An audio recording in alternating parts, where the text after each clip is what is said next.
Defense issues, Environment News Development Network, and Society for Planet and Prosperity. It's a pleasure moderating this program. All right. Our session topic for today, the first topic for today is the overview of the UNFCCC negotiation process. And having in the house with us, we have Mr. Michael Simire, who is going to be issuing out the welcome address and introduction. Michael Simire, are you with me? Hello, Mr. Michael? Okay. Hello, I'm with you. So the floor is open to you. Thank you so much. Thank you very much. My name is Michael Simire. I'm the director of Environment News Development Network, one of the organizers of this session. And I'm honored to welcome you all to this pre-COP training conference, where we will equip ourselves with the knowledge, skills, and strategies necessary to make a meaningful impact at the upcoming climate summit in Baku, Azerbaijan. As we gather here today, our world is at a critical juncture. The climate crisis threatens our very existence, and the need for collective action has never been more urgent. As representatives of Nigeria and various stakeholders, we have a significant role to play in shaping the global response to this crisis. Our voices, our expertise, and our perspectives are crucial in ensuring that the outcomes of COP29 are equitable, ambitious, and effective. Over the course of this training session, we will engage in intensive training, exploring the latest developments in climate science, policy, and innovation. We will share best practices, challenges, and successes, and we will work together to strengthen our advocacy efforts. Let us approach this conference with openness, curiosity, and a commitment to collaboration. Let us harness our collective energy and expertise to make a difference. Together, we can create a more sustainable, just, and climate resilient future for all. Thank you, and let us begin this important journey together. Thank you very much. All right. Thank you so much, Mr. Michael Simire. That's a wonderful one. Without so much ado, we're going to go into the overview of the UNFCCC negotiation process. So just to give a quick cap on that before we introduce our speaker for today, I'm just going to talk briefly on just five processes that we do have. There's the preparation, there's the planning, there's the definition of the ground rules for the negotiation process, there's clarification and justification, and there's the bargaining and problem solving. Also, we also have the closure and implementation of the entire discussion and the negotiation that has been brought to the fore. So we have experts in the house, and I will say no more than to introduce our next speaker, which is Mr. Umar Saleh Ankar. Mr. Umar, are you with us? Yeah, very well. Good afternoon. All right. So, yeah. So, thank you so much for being with us. Before we set the floor rolling, let's tell you a little more about Mr. Umar. So, Mr. Umar Ankar is an enthusiastic professional dedicated to advancing environmental sustainability and social well-being through research, advocacy, and practical interventions. His diverse expertise and substantial contributions makes him a valuable asset in the field of environmental management and climate change policy. Mr. Umar Saleh Ankar is an accomplished environmental and social safeguard expert with extensive experience in natural resources management, climate change policy analysis, and environmental impact assessment. He is currently serving as the Director of Environment and Climate Change at the Rano State Watershed and Climate Change Agency, and he is currently the designated national focal point for the United Nations Framework Convention on Climate Change, which is actually the full acronym for UNFCCC. UNFCCC. He's a fellow of the Nigerian Environmental Society and the Occupational Safety and Health Association, UK, OSHA.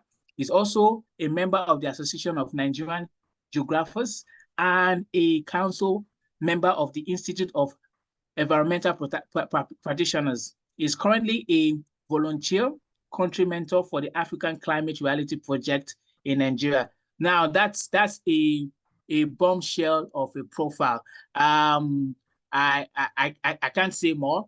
If only we could just have a virtual clap for him, but then for the sake of time, we want to usher him quickly to take over the section. Thank you so much, Mr. Omar Saleh. Anchor, over to you. Thank you very much for having me. Just a quick one before I start. I am a UNFCCC designated national focal point for Haiti Cholera Research Funding Foundation in the US. And I here with me my president, Piret Jackie. She's with us online, and she's joining us live from US. Thank you very much for that. Good afternoon, everyone. I think you can share my slides, or I can just go ahead. I will just the technical team is on it. They are going to share. Okay, no problem. Good afternoon, everyone. I may not even come back to that. My name is Umar Saleh, and I've been asked just to, I'm not the best, but just to take the lead to read about the process of this negotiation for the UNFCCC. Sorry, don't mind my voice. That's a little challenge with my health. I'm sure people will be wondering year in, year out, why we've been having this issue of extreme weather events, heat waves, the flood that is currently ongoing, and especially those living in northern Nigeria and those in southern part of the country have been experiencing this, of course, erratic rainfall supply in Taraba, in Adamawa, in Plateau. Of course, they used to have heavy rainfall, but now there's even a drought during this season. So I think this has to do with climate change. So climate change is no longer a scientific issue. It's something that even a layman can understand that something is happening. So for the process, let's have the background that UNFCCC negotiation process, it just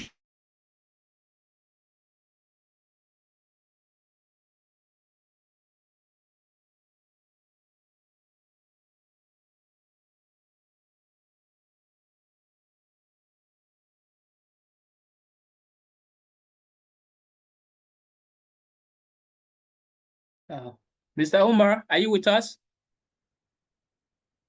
Hello, Mr. Omar.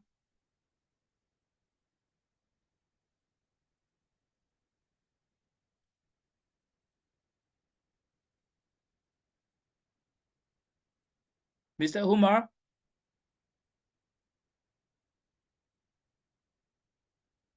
All right, I think we lost him there.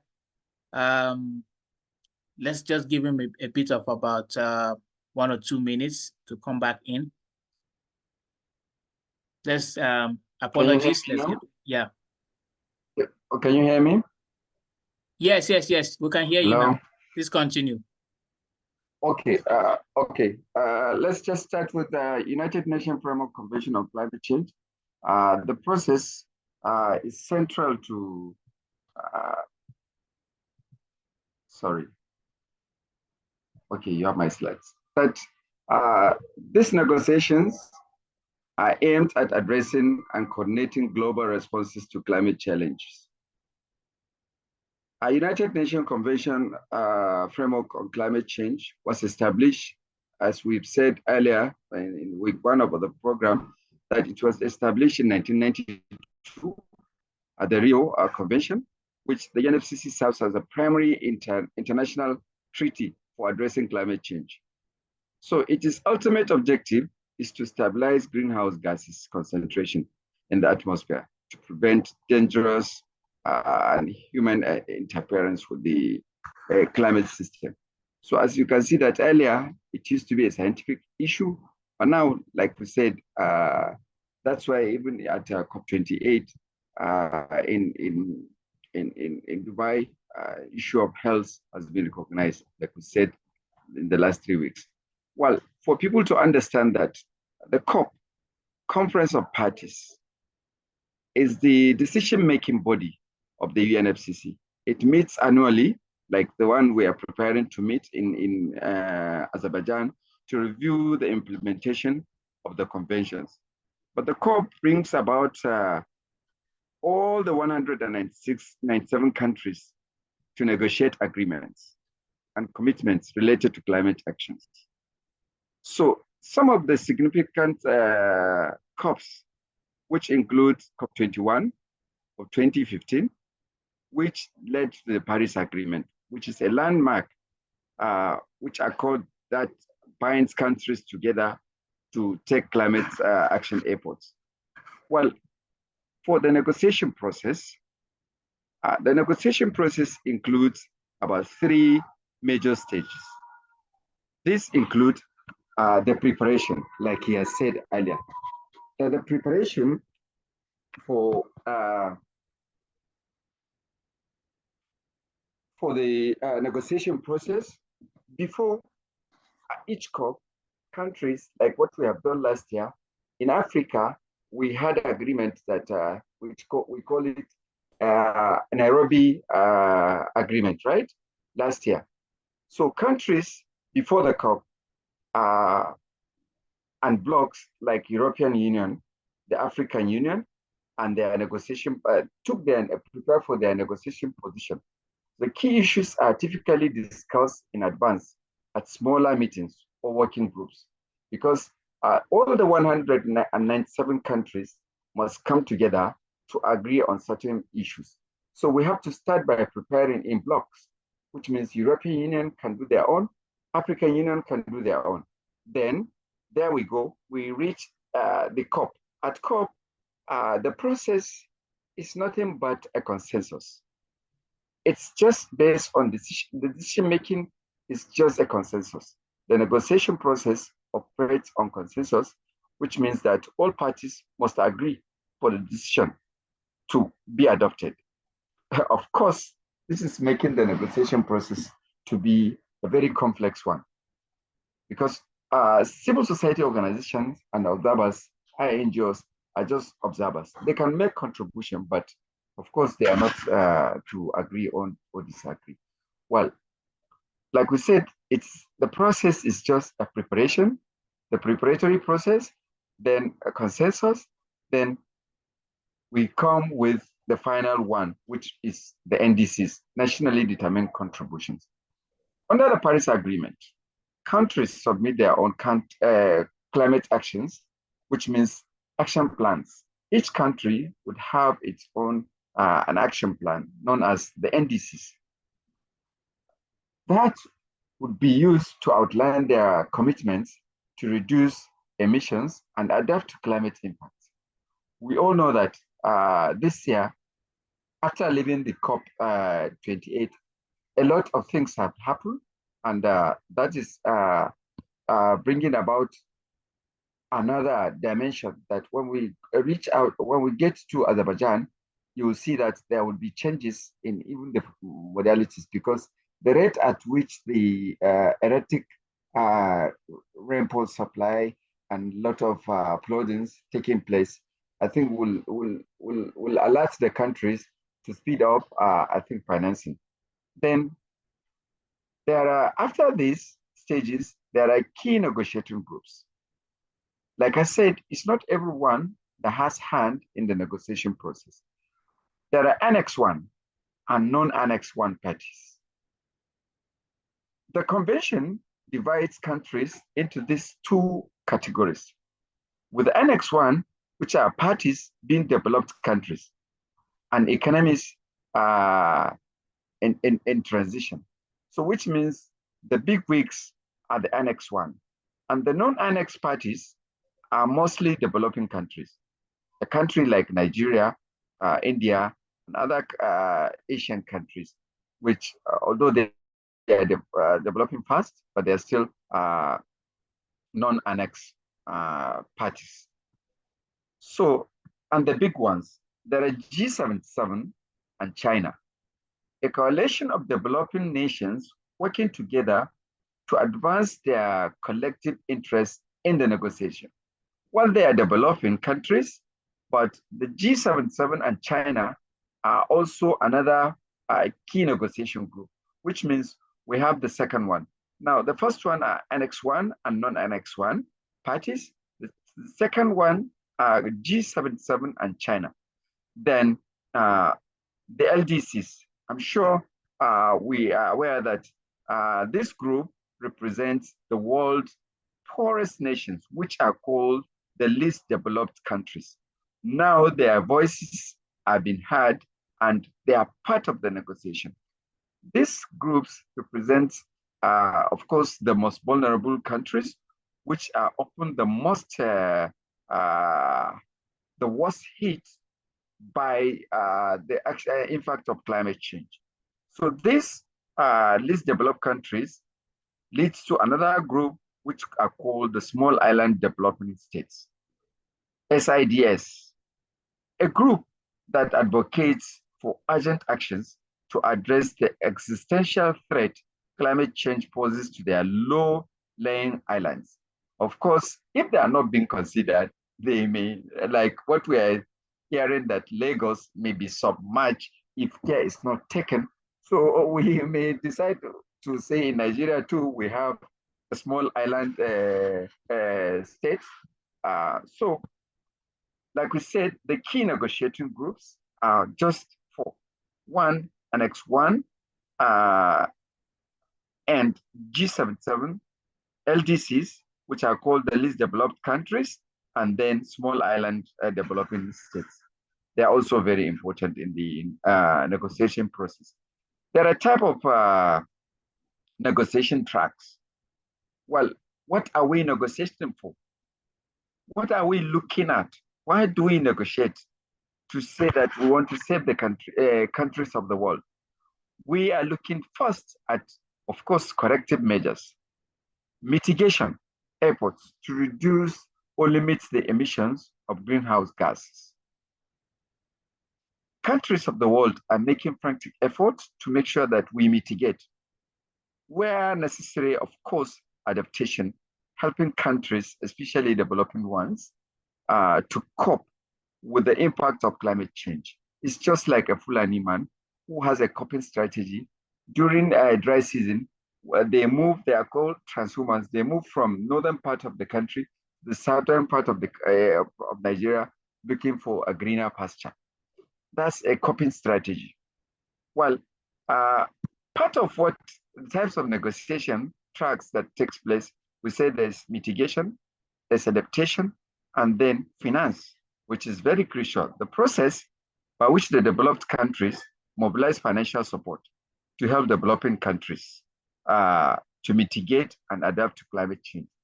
That's what we call the financing is leading to what? The loss and damage.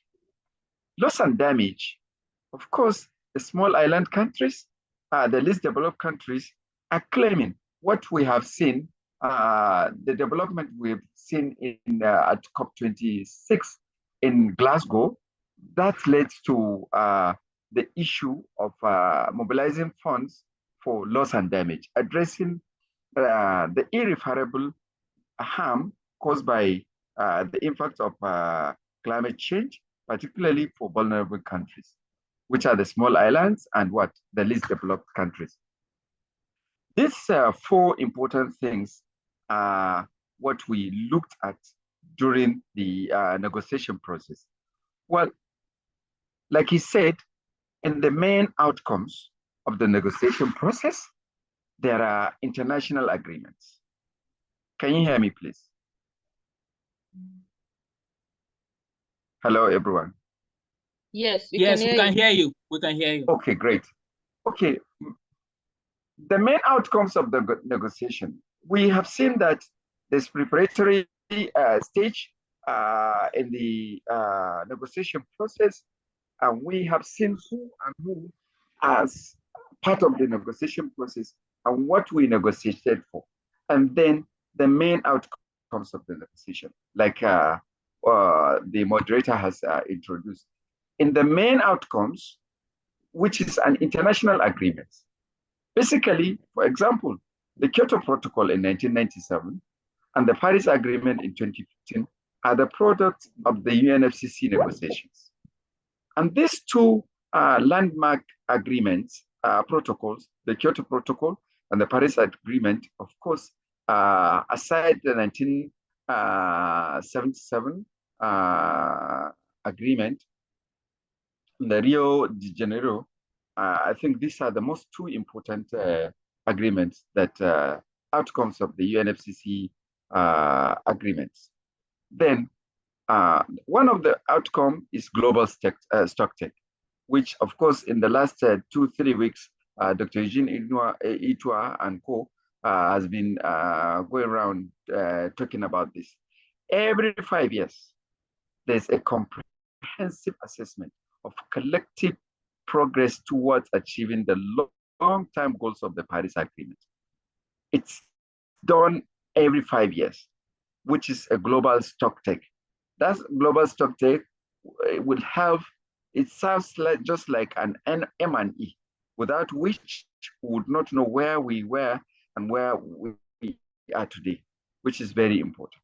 Of course, we know that the whole process, because it involves 197 countries and other non-parties, which are also very crucial to this process, we've seen that there are challenges, differences in interest between developed and developing nations, particularly around finance, technology transfer, and responsibility for emissions reduction. Of course, we know that we say the developed nations, the US, the China, and others are the most polluters, and they help in, of course, polluting the whole globe. We said climate change starts locally, but its impact is pandemic. So it starts from a small country and it affects all of us. So the key challenges, like we've said, achieving consensus across nearly 200 countries with diverse economies and environmental priorities. Of course, we have our own problems. We have our own peculiarities. So of course, we are going to have a divergent views. And of course, the way you perceive a problem, another country may not see it as a problem. They may see it as just a blessing. So this whole process, the UNFCCC negotiation process, is a crucial global effort to address climate challenges through coordinated actions and international agreements. These agreements, of course, are not easy. Some countries may just do it for, of course, celebration's sake, or for just having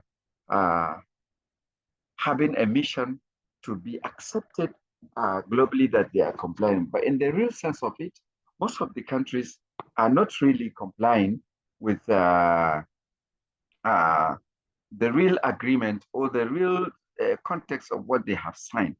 So with this, that's where the issue of the role of civil society or the non-state actors come into being. We are pressure groups. We are the stock takers. We are the M&E. We are the observers, and we are the voice of the voiceless. That's why we need to bring ourselves together, like what we are doing now, amplify, understand, and showcase what the problems are. We are not just to say this is a problem. We are supposed to be a solution providers. We are supposed to be the coordinators. We are supposed to be the eye for those that doesn't have eye. We are supposed to be the brain for those that their brain is low. So at this juncture, want to emphasize more and more that the role of civil society organizations and the role of non-state actors who are not the parties, who are just the observers, to us is more important because we will see the problem and we would amplify it to the parties so that they will do the right thing. We stay on our foot. I crave the indulgence of all of us that to stay put and have the helpless, have the needy, and speak on their behalf. Thank you very much for having me.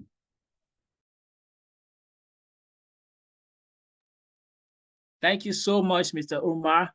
Thank you so much for having us. Thank you, sir. We appreciate it. Yes, so before we move further, we are going to open the floor up for questions, contributions to this session. So please, if you do have a question for Mr. Umar as regarding the negotiation process, please let's see your hands, a show of hands, please. Anyone? Yeah. Okay. Hello. All right. Yeah, so go ahead with your questions. So my name is Amin Mohammed Amin Abdullah from Zaria. Hello. Yes, I can hear you. Go ahead. Yes. We can hear you. Yes, my name is Mohammed Amin Abdullah from Kaduna, Zaria. So we are, hello. Yes, I can hear you. Go ahead. So thank you very much, Mr. Anka, for your input and all that this about that climate change and so on. Most officially, he mentioned there are some other states that happened this very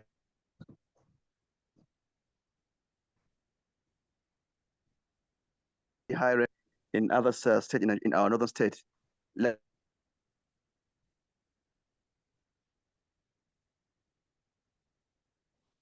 Okay, I think we lost Mr. Mohammed. Mohammed, are you still with us? Hello, Mohammed. Anybody else with further questions? So we have our attendance sheet. Our technical team has posted it out. So please kindly fill it so we can follow up with you and other inquiries you may have for our next sessions, please. The attendance list is on the chat box already. Any other question? Mr. Mohammed, are you with us? All right, we lost him there. We lost him there. Okay, so any other question? Please, let's have a show of hands. Yes, good morning. Could you hear me? Yes, we can hear you. Yes, good morning all. My name is Pura J. Kazo, President and founder of Haiti Kaloa Research Foundation.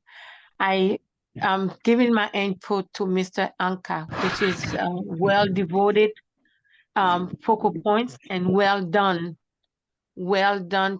to describe the negotiation process. And we cannot say anything more for your input, for your effort toward Nigeria and United States. Once again, thank you very much. Thank you so much, Loretta. Thank you so much. All right, do we have any other question? Any other question? My hand is up, please. Okay, all right, please go ahead, Mr. Rex. All right, thank you very much. My name is Makintola Kinyemi, the Executive Director for Green Climate Restoration Goal Initiative, Kwara State. Thank you, Mr. Umar, for that presentation on negotiation process. My question is based on, is there a forum where African representatives, both from the CSO group, the government agencies, or the NGOs meet to decide exactly what the negotiation is going to be based on? Because I have observed that previous COP programs, the implementation phase wouldn't have even been so activated before another COP comes up. So how do these parties manage to ensure that there is proper implementation, monitoring and evaluation of the result, the impact of the previous deliberations and negotiations before the new COP events? So basically that is my question. Thank you very much. All right, thank you so much for that, Mr. Akintola. All right, Mr. Umar, you want to take more questions or you will attend to this immediately? We have just 10 minutes more. Mr. Umar? What did he say? Is he asking of the implementation procedure or M&E? No. Okay, so let me rephrase. Mr. Akinola, can you rephrase your question? Hello. Yes, my question is there a pre-meeting for, say, Nigerian parties that are attending COP, or let me say African parties attending COPs, to deliberate on which part of the negotiations exactly are they going to be basing their negotiation? Yes, we have the parts that speak to mitigation, emission reduction, plastic policy and plastic treaty and all of that.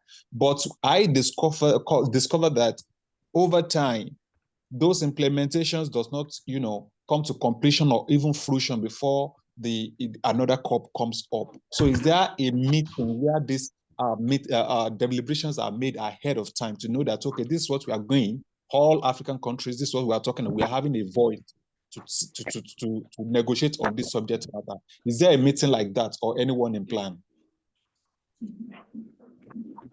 All right. Thank you so much, Mr. Akintola. Mr. Omar is having a bit of a network challenge, so let me just quickly answer that question so we can move on to the next speaker. So we already know, based on the status quo we have a lot of policies in Africa as a whole, generally, inclusive of climate change and so many other, climate-related issues. But implementation has always been a problem. So, in fact, that's one of the reasons why we are having this capacity strengthening meeting and fora, so that we can. I'm back here. Okay, you are back. Okay, so Mr. Umar, just go ahead. Hello. Did you get his question?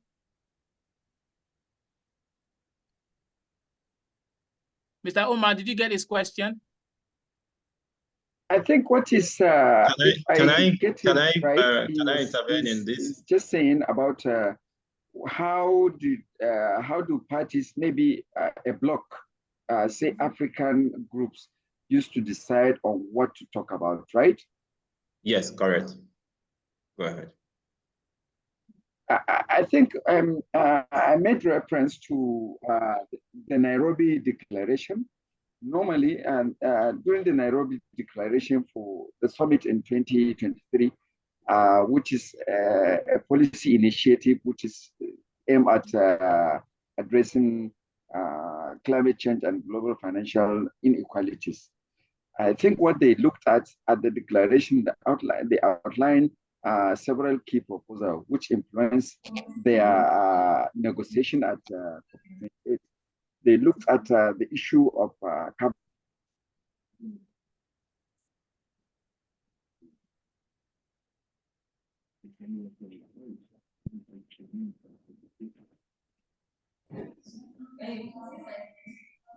With us?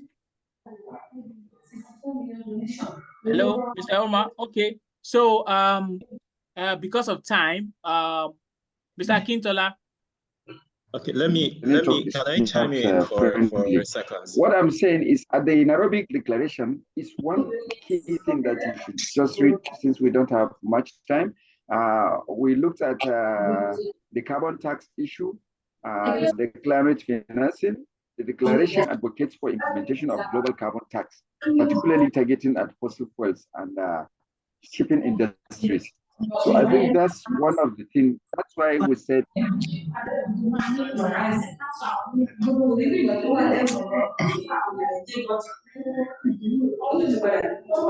Hello, Mr. Omar, are you with us? Okay, so I think we are going to move on to the. Yes. Okay, I just want to chime in a little to just shed light on that question. Sorry, as an addition, like what I said to him.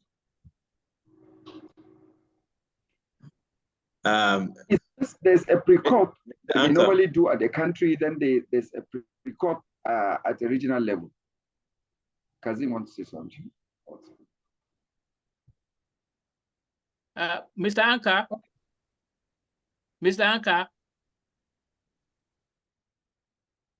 All right, so please, we, for the sake of time, we'll need to move on to our next presentation. Every question alongside with Mr. Akintola's question will be attended to by the second speaker.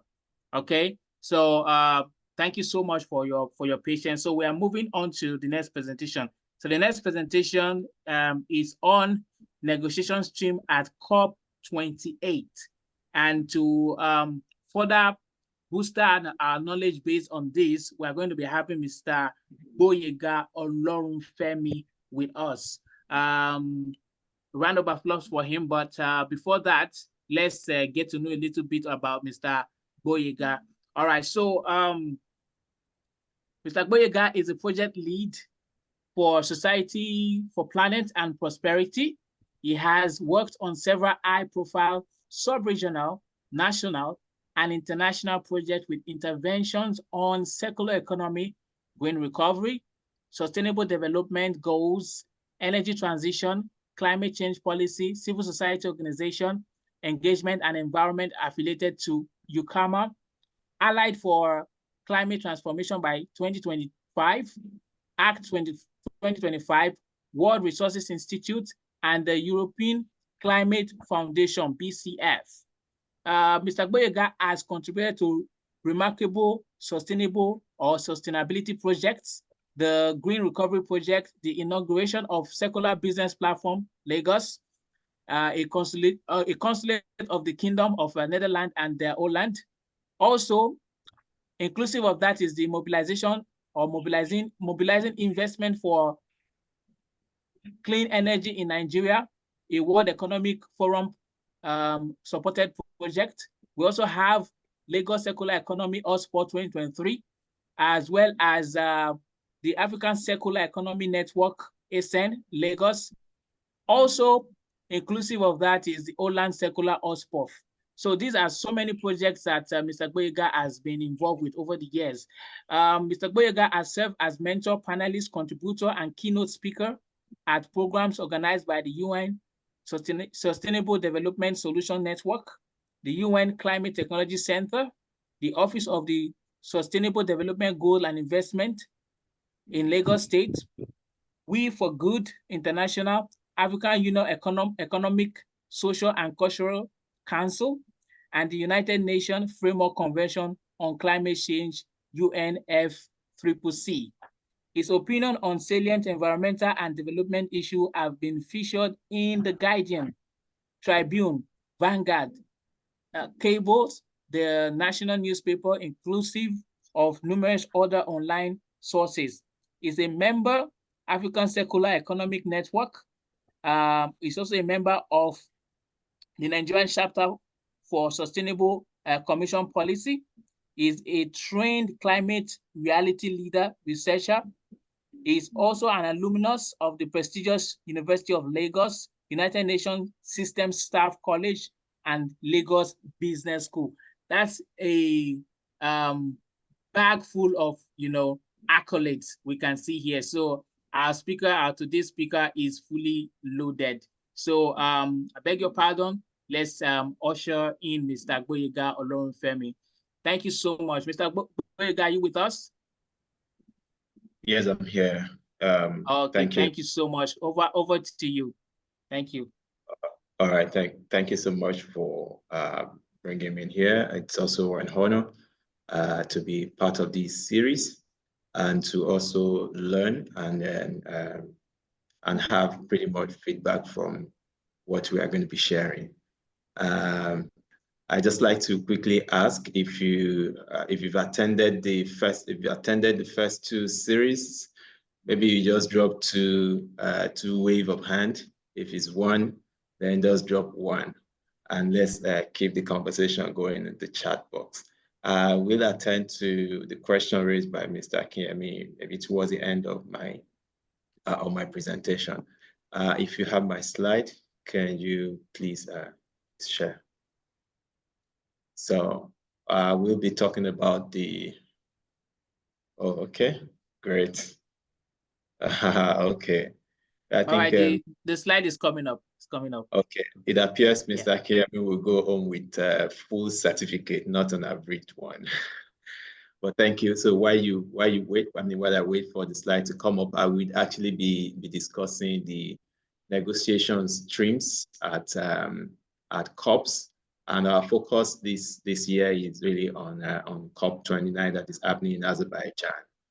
And again, the very first World Climate Conference was sponsored by the World Meteorological Organization, and it was held in February 1979 in Geneva. And that particular conference that kickstarted the beginning of negotiations was attended by scientists alone. So I think for every scientist here, you should give yourself a tap on the chest. But at the same time, over the years, there has been diversification of attendance and then and participation. Next slide, in COP programs and events. So we have seen attendance spiral, and we have seen negotiations also increase. So the objective of our conversation today is that I've started with the number one, historical perspective, and then we would also understand the negotiation streams. Some of them have highlighted, and then I would also identify the key issues and focus. So really, the UNFCCC negotiation process streams has come a long way, leading to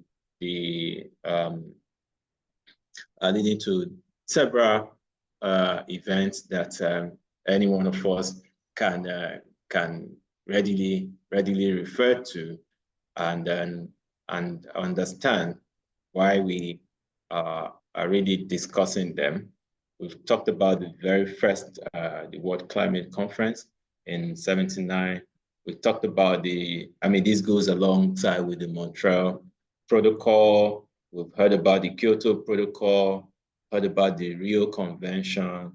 We heard about up until the Paris Agreement, that is more or less taking the light of the conversations today, because there is need for progress and there is need for us to achieve success in all of this. So we can move to the next slide.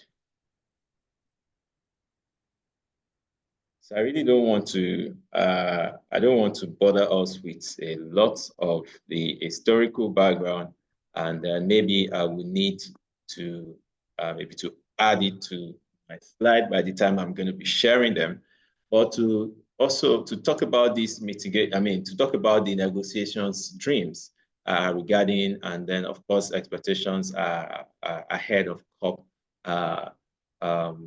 29.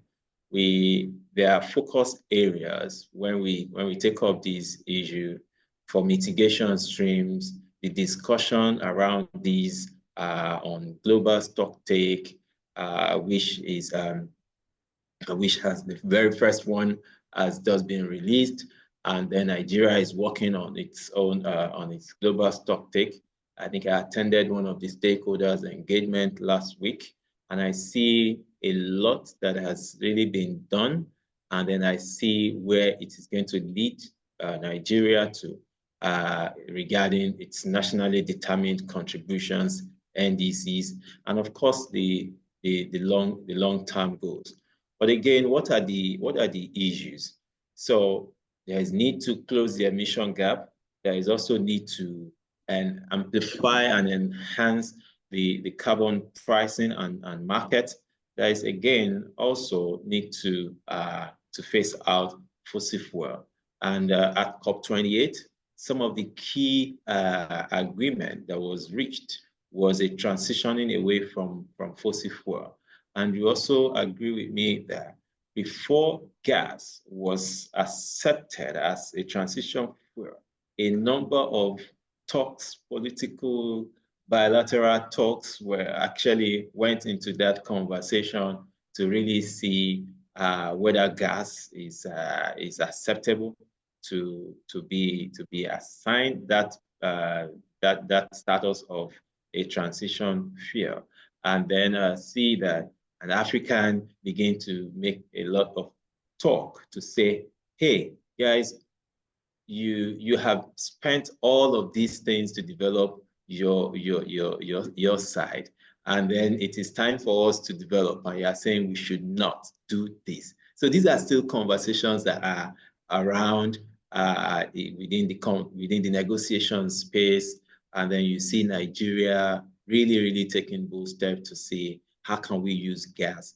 to really industrialize and to also achieve a just transition away from fossil fuel. So the COP28 agreement reached was more or less an important step forward to actually cut emission and then scale up finance that is needed to deliver a safe climate. And we have seen related decisions, related policies around this transition that Nigeria has taken. I'm just bringing it home, and a number of countries have taken that step. We have worked on several projects related to just transition, and then even looking at African-Europe conversation around industrialization and job creation. Next slide. Next slide, we're going to be looking at the stream on adaptation. And then the key focus is on the global goal on adaptation. And then it talks about adaptation finance and then the national adaptation plans. I think Uganda, in the real sense of Africa, is among countries in Africa that has an inclusive bottom-up national adaptation plan to look at what is really happening before making it a truly national adaptation plan. Nigeria have started, but what has not happened is that coordination that involves local government, state government, and then the national government. And at the Society for Planet and Prosperity, we have taken this bold step to really bring activities at the subnational into the forefront. In November, we highlighted and mapped the climate change policy actions and awareness at the subnational level. And in July recently, we have just launched a climate change governance performance rating and ranking of all the states. And I can tell you there's no climate change team events that they are not talking about the report. And we are happy with the feedback that we are getting.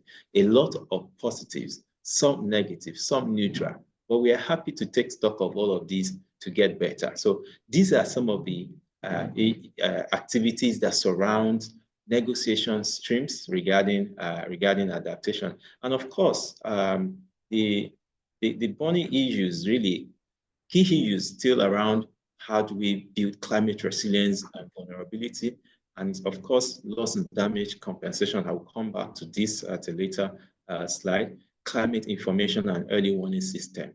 Most of the structures we have today really are not built to fit. So there's need for us to begin to carry out an assessment of whether they are resilient or whether they are vulnerable to the myriads of climate change impacts. So what is important as CSO that we should do is that we must begin to advocate for increased adaptation finance, support for vulnerable communities. In one of the projects to which I am currently leading as technical lead with the Alliance for Climate Transformation 2025, with the Secretariat at the World Resource Institute, WRI. We produced more or less a piece which I co-authored with Professor Chukwumeri Jokereke, my director, the president of the Society for Planet and Prosperity, Fatuma Hussein, Mohamed Ado. And then we try to explain the Paris Agreement and then the global goal on adaptation. I'm going to share a link to that report that we have just recently launched by SPP shortly. I would also share a link to this piece that was read widely and of course become a resource piece for different and multiple organizations at COP28 regarding Paris Agreement and then global goal on adaptation. Next slide. Different streams of the UNFCCC negotiation. Now, finance stream, this has always been the icing on the cake of every COP. We leading in and out of COP. The focus is on climate finance. How do you mobilize climate finance? How do you also implement the Green Climate Fund? And of course, Article 11 of the Paris Agreement that talks about financial mechanism. But the EU still remain.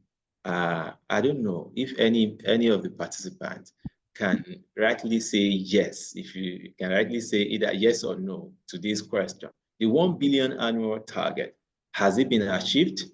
So I want to see whether it's yes or no, or neutral in the chat box. And then climate finance for vulnerable countries. We have always been making this remark about whether, okay, no, thank you. I mean, I really can, Mohammed Aminu, yeah, no. So then private sector engagement, which is very key. No, so you see, it has not been achieved. Why has it not been achieved? Now, it was supposed to be a 5-year target, but the 5 years is going to expire by 2025. And as a result of that, there's a new negotiation and discussion, conversation on what is called the new collective quantified goals. So maybe we don't want to really make it sound like 1 billion, but it is now the new collective quantified goal. And it's a key element of the Paris Agreement that is designed to set a new financial target to support developing countries each time. We want to support developing countries. And that's why as CSOs, this capacity building is important, that we remind ourselves the need to begin to look into what is happening, have an understanding of what is in need for us, and at the same time, take action regarding key next step. So the NCQG is to fill the gaps in climate finance and to also build on the 100 billion target that was set in 2009 that they're supposed to provide realistic and financial support, framework for vulnerable countries. But we haven't seen this. So it means that those who have polluted the world over, those who have utilized the better part of the resources of the world have failed the vulnerable countries in delivering on this focus. I thought that these 100 billion would have been met when we all attended the Paris Finance Pact last year. But of course, this didn't happen. So as CSO, we need to ensure that climate finance scalability, accessibility, and transparency is ensured to see that these things that we need these funds for come in place without delay. Next slide. Another stream that I'm going to talk about, I think I'll move faster a bit, is the loss and damage. And the loss and damage focus on, the focus on the loss and damage finance, the non-economic losses and damages, the slow onset of events, of climate change events, and the like. But the issue remains that the compensation for climate-related disasters are not getting to people. And of course, migrations and displacement as a result of climate change are affecting people's lifestyle. Families are dispersed as a result of climate change onset. But again, human rights issues are also embedded into these ones. But we are yet to get into the nitty-gritty of providing what is needed for those who are affected as a result of this. Of course, COP28, as it is, was almost named the loss and damage COP, because it was at COP28 that party agreed on the institutional arrangement of to operationalize the Santiago network for loss and damage. A lot of progress has been made, but again, there are still lingering issues regarding the setting up of the board, and of course, kickstarting the operationalization of this fund. Of course, there's a particular question and answer series of pieces by our partner, the World Resource Institute, around loss and damage, and then answering some key questions. As soon as I'm done with my presentation, I'll be able to share these links in the chat box. So please watch out. Again, another stream is the technology transfer stream. We usually, when we go for meetings, when we attend conventions, there is always a need for technology mechanism to enhance our development, to enhance our response to onsets of climate change issues. Climate Technology Center and Network, intellectual property rights, which is always the bane of this technology transfer issues. But the key issues are climate resilience infrastructure. How are we able to ensure that new buildings that are coming up are climate proof? Technology transfer for developing countries. We talked about monitoring, we talked about the MRV. Then do we have established technology to ensure that all of the onset of climate change issues are reported on the spot? The early warning signals that are being set up as a repository where you can open today and pick it up. If I ask you, where can you quickly log on to one bus stop, one website that will give you the Nigeria air quality, that will give you the Nigeria climate pattern, Nigeria rainfall pattern, that will give you weather pattern? One, if there are any, if you know any, if there's any, please say yes, and then give us a link in the chat box. We also talk about open source innovation. We engage on different platforms where these has always been discussed, but we are not there, especially on this technology transfer. So as CSOs, we must begin to promote equitable technology access to address some of these barriers. Because if we don't talk about it, it appears as if we have all it takes to put all of these things in place, but no. Then the next one is around capacity building stream. These are some of the key highlights of discussions or streams when it comes to UNFCCC conventions, whether at subsidiary body meetings or at regional level. We talked about capacity building framework. A number of, for developed countries, they are advanced in capacity and knowledge. And we have also seen that our failure to respond to some onset of climate change is as a result of lack of capacity. And when we consider, while we did our research at the subnational level, we identify very huge capacity gap that we are beginning to make proposals to development partners to provide support that we are able to close this gap. Of course, Paris Committee on Capacity Building has been established, institutional capacity development, these are all in the works. But again, are we delivering? Are we seeing their impact? Are they delivering as expected? These are some of the key issues.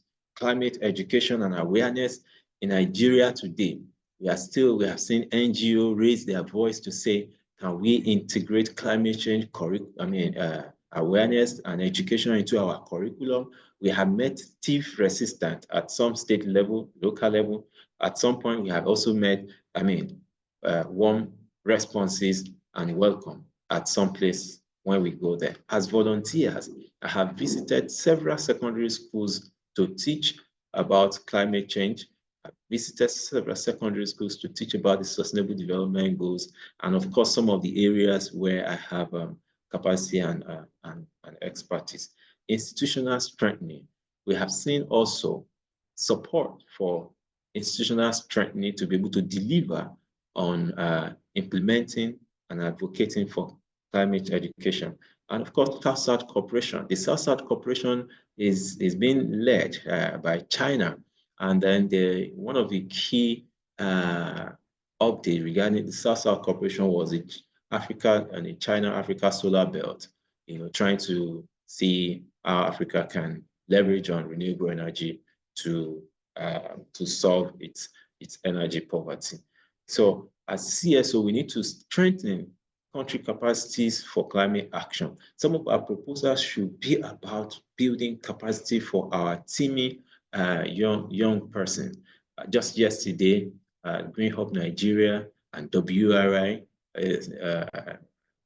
put about 100 or more young people and then train them on capacity building and leadership to begin to lead climate action. And one of our colleagues was represented our Center for Climate Change and their development. So these are some of the actions that we're coordinating as CSOs. Again, next stream is on gender and climate change stream. I mean, I don't know if there's any green feminist in the building. Please let me see your hands in the chat box. Gender action plan, Nigeria already developing that. I think at UNFCCC at some point, West Africa Hub, I participated at some of the stakeholder engagement, and then gender mainstreaming, women empowerment, a lot of empowerment are ongoing, and we're seeing our women, and we want them to at least have good representation when it comes to this. Last week, when my colleagues were at Zuma Resort, and then one key question that came out when they engaged with subnational actors was, how can they mainstream gender into climate change policy and action plan? Very brilliant question and feedback that we are currently working on as a team. So the key issues here is that climate change impacts women's health and children more than every other person. And then there's need, of course, to encourage women leadership in climate decision making, and of course, create a gender-sensitive climate finance. I think when I was leading the program at the Financial Center for Sustainability Lagos, FMDQ, we worked on a particular fund. I think it's called Pink Fund. It was women-focused climate finance fund to encourage women-led businesses. So these are some of the key engagement. And as CSOs, we must focus and ensure gender-responsive climate policies. So in one of the leading outcome of our climate change governance performance ranking of 30 states in Nigeria is that more men responded on behalf of their state than women. So it shows a very huge gap in women leading some of these offices, even at the subnational. And of course, the next stream on ocean and climate stream. We have seen flooding everywhere. The focus on these around ocean climate nexus, ocean-based mitigation, and of course, ocean conservation. And then the key issues are ocean acidification, sea level rise, marine protected area. We have seen plastic contamination across our ocean. At some point about 2 years ago, I did hiking with Right on the Beach NGO. We did a walk from Takwa Bay to Ilashe Beach, and we can see comparably, one side, the ocean, the other side are filled with plastic, just as we took a walk and we were picking all of these plastics. These are some of the key issues that we need to address. Do we have any project being funded to take care of this across our waterways? And Nigeria and across some of the Western states has the longest seashores. So we have these issues at hand, and we must begin as CSO highlight the role of ocean in climate regulation. And I really appreciate the fact that we now have the Blue Economy Ministry, and I think these are established to strengthen some of these key issues that are very critical to our development. Next, please. Next, so this is a time to call ourselves to action. There are a number of these, and I encourage you, if you're participating today, to please go and check this out. If you put the UNFCCC online on your computer, you would have an appreciable outlook of what these things looks like and how to get prepared before you travel to any of these events. So as CSOs, we need to engage in advocacy and policy and influence policy. We need to provide technical expertise and research. We also need to build our capacity by ourselves. We need to attend events that will build our capacity. At the same time, we're able to bring back the lesson to come and share back with our colleagues. For whatever little that we receive, let's spend some of these to also engage in paid capacity building programs and courses. Then monitor negotiation progress. If you put the new collective quantified goals on the internet today, you see different responses, different conversations going on as regarding whether this is what we need or how it's going to solve the global problem. We need to build alliance and coalition. So it is important that we acquaint ourselves with this background and then leverage on latest information on the cost of executing our respective project and holding parties accountable and responsible. So according to Antonio Guterres at the UNGA 78, says action is what the world needs. So I like as many of us that are able to put this word in the chat box, just put there in the chat box, action. So you can add, I will take action. Let's keep coming in the chat box, action. So that's what we need. And as CSOs, we should begin to take action towards COP29. Next slide. I think this brings us to I think the end of my slide. So yes, thank you for your rapt attention. And I appreciate the fact that you respond to my call to get into the chat box. Thank you. All right, thank you so much. Thank you so much, Mr. Boyega, for that session. So quickly, we had a few questions from the previous section, so we want to take all of the questions now. So please, if you have any question for Mr. Boyega or any clarification from the previous sections, please kindly indicate with a show of hands, please. Hello? Yeah. Yes, go ahead. Sorry, my name is Mohammed Amin Abdullahi from Zaria, Kaduna. I'm working with the Climate Change and Environmental Health Initiative. So in terms of this technology in the climate change, I think most of the time maybe in our country here in Nigeria, maybe we need to develop a robotic system technology. It's very, very important to play this, playing significant role in our country. Most of the country, I see when I'm going to, during that COP29 in Dubai, I go some other area inside the town. I see someone, a robotic machine attached to a river and so on. they are giving alert to anything happen in the issue of the climate change. So I didn't see anything related to this in our country. So I think we call the attention of this technology and this climate change is very, very important. Like maybe in mitigations, you see the robotic system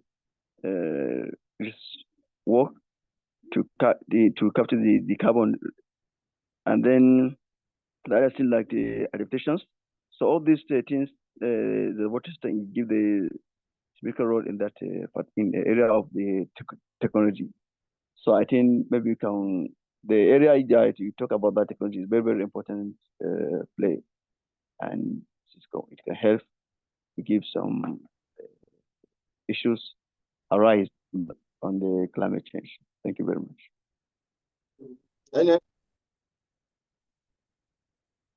Okay, that's noted.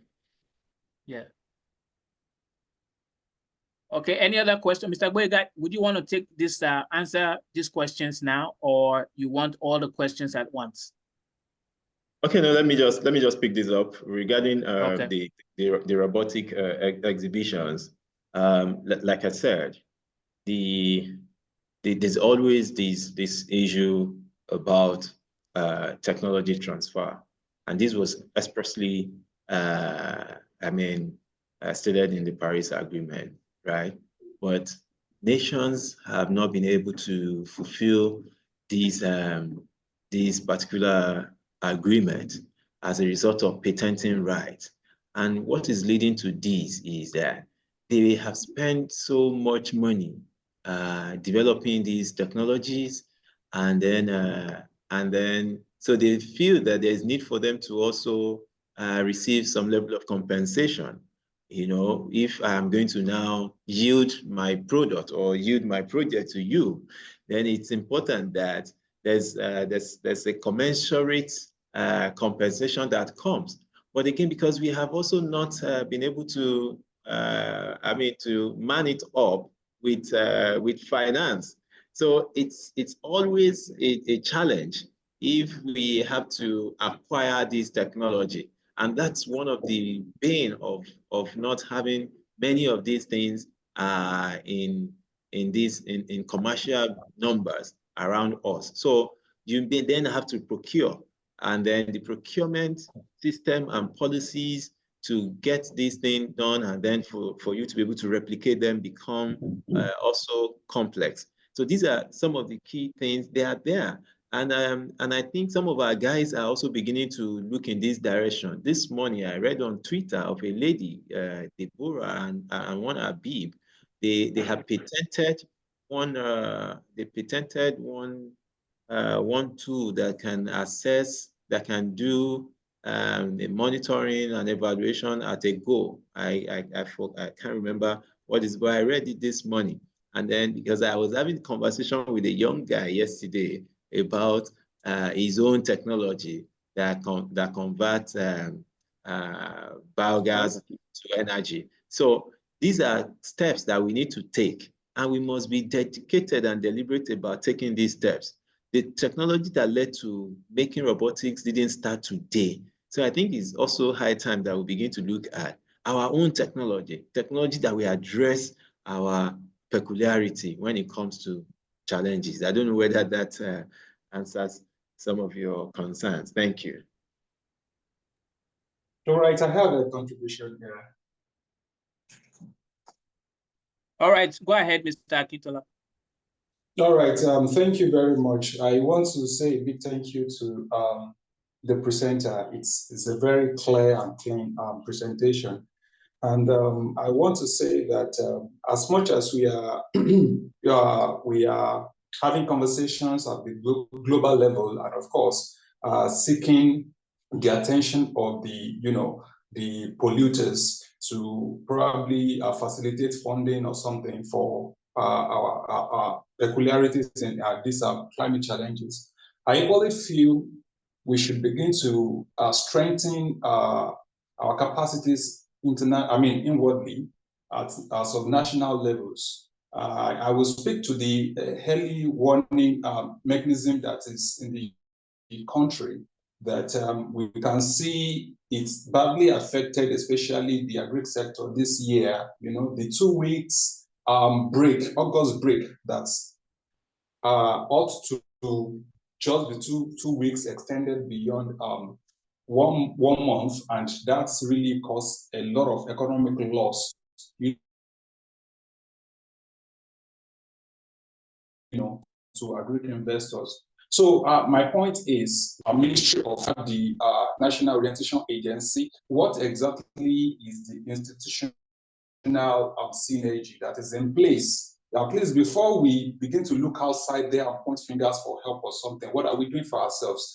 In my opinion, I feel they need to do more, because each time CSOs approach these people, many a times their body language is always very, not appropriate, because they feel some private organizations have come to, check them out or query them or something. So I feel we need to build a system to make them identify that we are development partners together. You are government agencies, we are CSOs. It doesn't mean we are enemies or we are antagonizing you. So I think we really need this very critically, to grow as a nation. And then secondly, I will speak to capacity building. I may be wrong, but maybe to some degree, I wouldn't be very wrong. It is being observed that majority of the capacity building is probably domiciled in Lagos State. I wouldn't know, probably because it is, there is social in Lagos or something. And we realize that CSOs are spread across the nation, and each person, organization, carrying out different projects and activity to ensure there is, alignment with sustainability and climate action. So what do we do to ensure that trainings and capacities as these are not just domiciled probably in the up north or in the in Lagos State, such that it is going to cut across subnational, probably just the way Society for People and Prosperity is doing.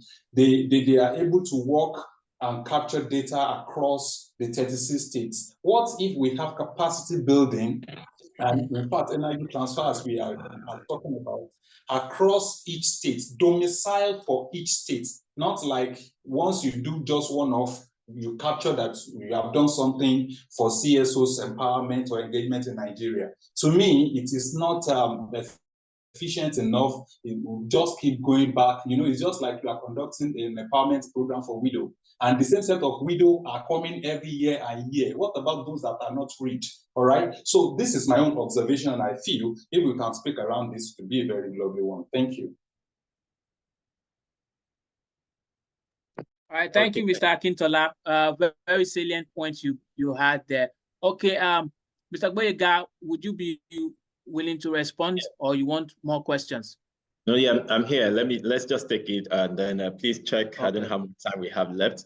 Thank you, Mr. Akinyemi, for the intervention, and of course, I appreciate the feedback and engagement. I think the body that we can look out for when we need information regarding maybe weather issues is number one, the Nigerian Meteorological Agency, NIMET.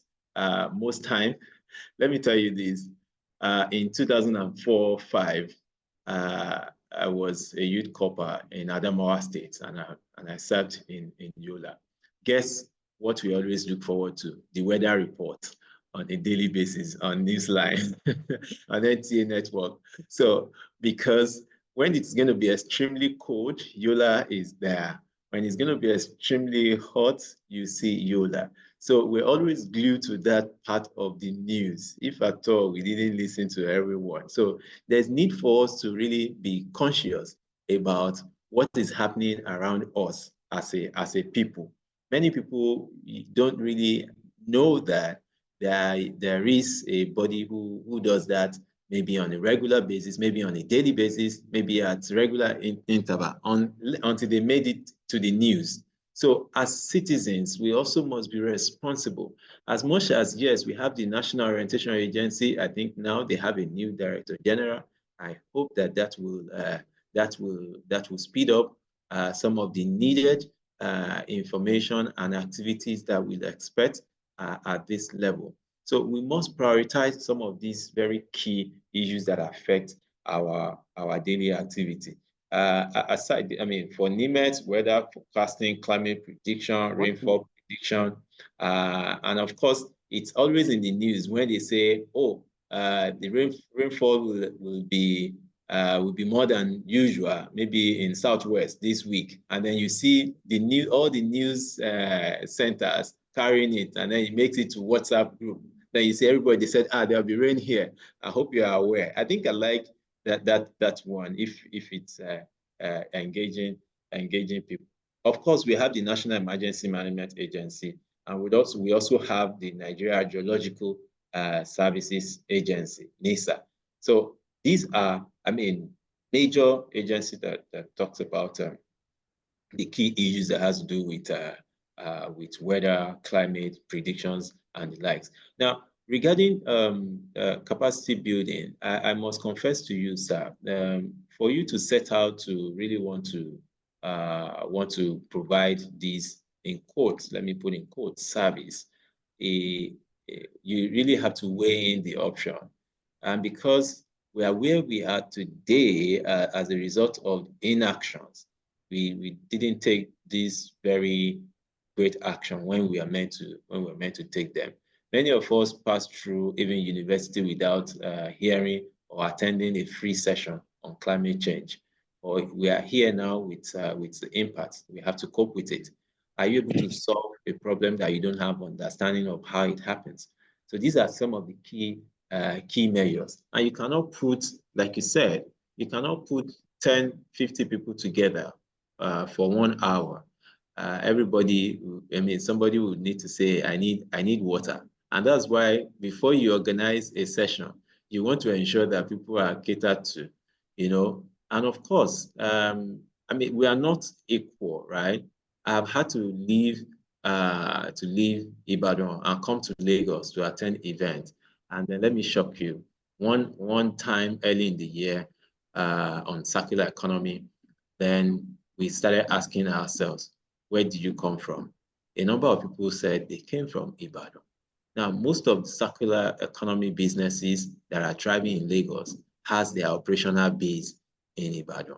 And that prompted the organizer of that event to move to Ibadan when a university in Ibadan was organizing an event around circular economy. That's the beauty of it. So as CSOs, we have always encouraged working together. We really want us to work together to do more. You can imagine if all the CSOs in Nigeria put heads together and put up a proposal, maybe to one of the biggest donor agency or partner in Nigeria, to say we need maybe hundreds of millions of dollars to be able to train young people, women across the 36 states of Nigeria. For me, that's huge. That's a big one. That's the way to go. So thank you so much for this intervention. And then I'd like to just speak to whether there are groups where meetings are held at regional level representing, say, Africa before COP. Yes, there are. There are different groups, like we have the African Group of Negotiators. There are also, in other regions, there are also Association of Independent Latin America, Caribbean states. We also have the Arab groups. The some we call the G77 and China, group of 77 countries and China. We have the least developed countries. We have the like-minded developed countries. We have the 6 small island developing states. All of these groups work together, and there are instances where these groups, where their strategy or where their expectation aligns. So they will release a statement. African Group of Negotiators and G77 aligns based on maybe a particular item on adaptation. But on another aspect of, say, mitigation, they did not align. They were divided in their expectation or in their anticipation before COP. So these are where you see, this is where it's interesting when they discuss climate change. And of course, there's, in quote, the geopolitics of some of these negotiation streams. Maybe China is pushing for renewable energy in order to divest its fossil fuel, and then the American is saying, okay, no, why is China doing this when they are still opening up more fossil centers? So we also need to have an understanding of these nuances, and then let it also shape how we engage in our conversations. Thank you. Hello, sir. All right. Thank you. Hello, sir. Go ahead. Yeah, sir. Sorry. Go ahead, Mr. Mohammed. Okay, I come back about that this robotic technology, because the presenter saying because it's not into developing this system because it's very cost and so on. But some other places they are utilizing bird as a climate sensor in innovation approach. Certain bird specify natural migrant or located in response to the environmental changes, making them potential indicator to the climate shift. But some certain bird as a climate indicator, like Arctic tennis, harmonic bird, and others. So I remember one time when I'm going to one village, there I see one, the old man show me one tree. It's very big. The tree is very big. He very entertaining. If you see this bird around this middle, so this year we have more rampant. They are going up. So all the year, this tree, they are coming to the 1 level, 3 and 30 level. The 30 level is showing that the rainfall is small. This one is not a robotic, but it's they're using this bird. Nature based. Yes. Yeah. Yes. So most in our country here, we don't consider about that this and so on that part. So it's very, very important to give it an action. So most of to know. But our problem, maybe if you are in an urban area, you don't go to that place to see how this bird have making this all that reference. So we are in the city, we don't go to the real place where this happen things. So I think it's very, very important, sir, to using that particular bird as a indicator, as a sensor in climate change. Thank you very much. I quite agree with you that, and this is one of the key things that in some thematic project that we plan to handle at different states and local area, we put in there as an element. There's what we call native intelligence. Are there any local or nature-based solution that people have been adopting before we are now there with them? So these are some of the why you even organize engagement with these people, and then and let them provide this feedback. So yes, it's appealing that we see some of these things, and that's why we are saying that can we integrate some of this intelligence that we are gathering from our people to build our own technology? And I think there's no going back if we are able to deliver on that and ensure that what we develop by ourselves is working for us. Thank you for that intervention. Very grateful. Please, I don't know how much we have left, so we don't. All right, yeah. So okay, so thank you, everyone. We only have we just have 1 minute, 1 minute more to go. So I would like to remind everyone to fill the attendance sheet. We have the link already uploaded on the chat box. Please do so that we can reach out to you with further information as we progress. Thank you so much. So we can see it now. Okay, so I would like to. Yes, the attendance sheet. So the attendance sheet, you can see it now. Yeah, it is in the chat box. Check in the chat box. Okay. So I would like to make a quick contribution. Maybe Mr. Boyega can quickly address this for us. As we all know, the involvement of private sectors cannot be overemphasized in ensuring that we are able to achieve all the set climate change goals.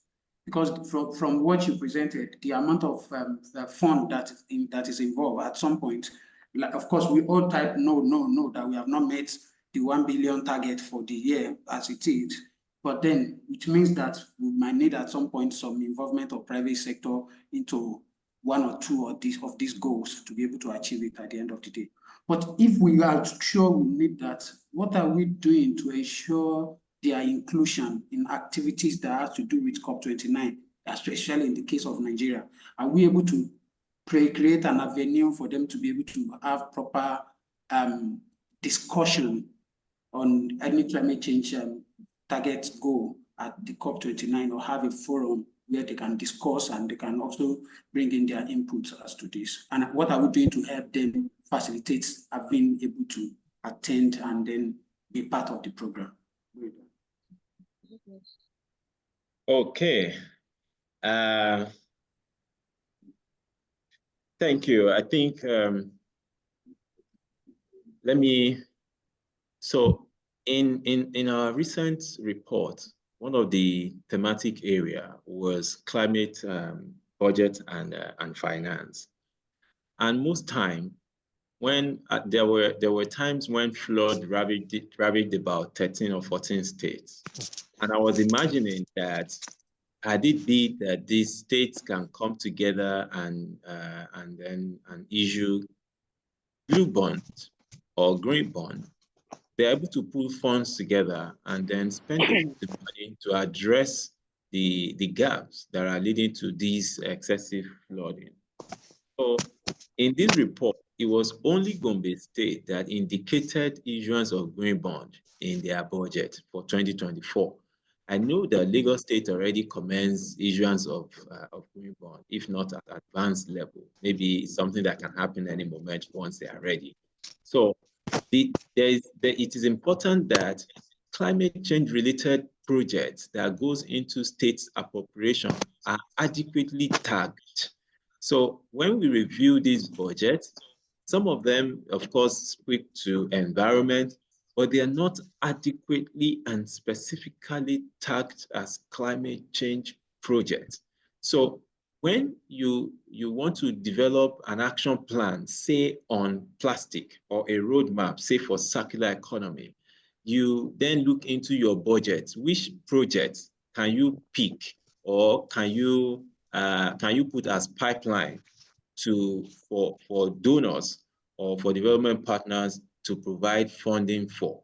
So these are some of the key simple consideration or criteria that partners look out for, especially development banks, they look out for in our books. So if they are not there, you may have to wait until you have opportunity to put them in the right perspective before they're able to attend to these things. So we are open, and we're beginning to engage a number of state actors, telling them some of the key basic things that they didn't do so that they begin to do them. So as CSOs, we also must equip ourselves. So for me, my experience spanned through banking sector for about a decade, banking, investment bank, mortgage, and in the last 8 years, I've been within the climate and environment space. So this gives me a ample opportunity to be able to provide advisory on on multi-sectorial projects and engagement within this space. So these are some of the things that they need to do, and then we are always available to provide this advisory to help in engaging at the global convention and levels. Thank you. All right. Thank you so much, Mr. Boyega. Thank you, everyone. Thank you, the participants. Thank you to our organizers, 21st century issues. We look forward to seeing you in the next session. Please endeavor to fill the attendance sheets as we look forward to meeting you again. Thank you, everyone. So bye from here. Thank you, everyone. Bye.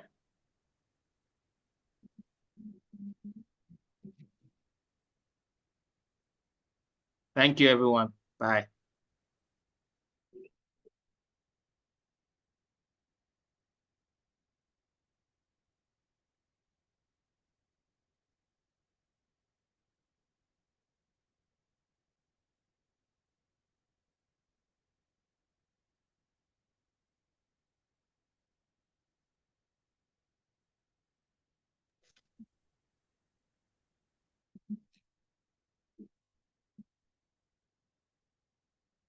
So I think when we are sending out the slides, we'll attach those links that I promised to share that I'm not able to share while many were still here.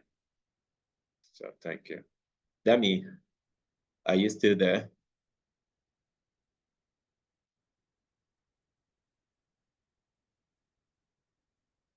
Dami?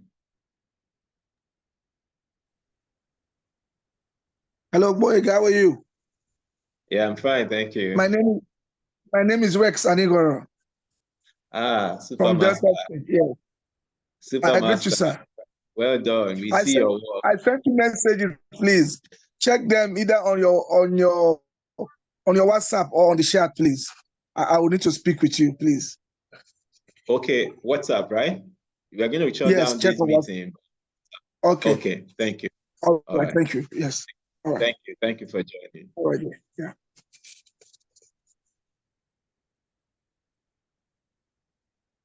I met the director of broadcasting in Abuja, Delta State. Okay, broadcasting. Yeah, Delta State Broadcasting Services, the director. We met in Abuja. Oh, great. Oh, beautiful. Madam, I can't remember her name, but I'll tell you. Yeah. Yes. Yes. Okay. Great. Oh, that's good. All right. That's good. We take it off the chat. Thank you. Okay. All right.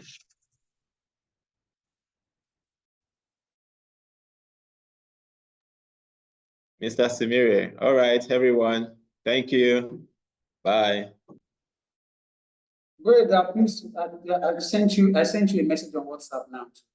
Can you please attend to it for me? Please leave me your name and put this series there. Please. Thank you. Okay. I'll pick them up shortly. Thank you, sir. Thank you. Thank you. Okay, Dami, can we now close this call? Thank you for this very excellent work that you have put together.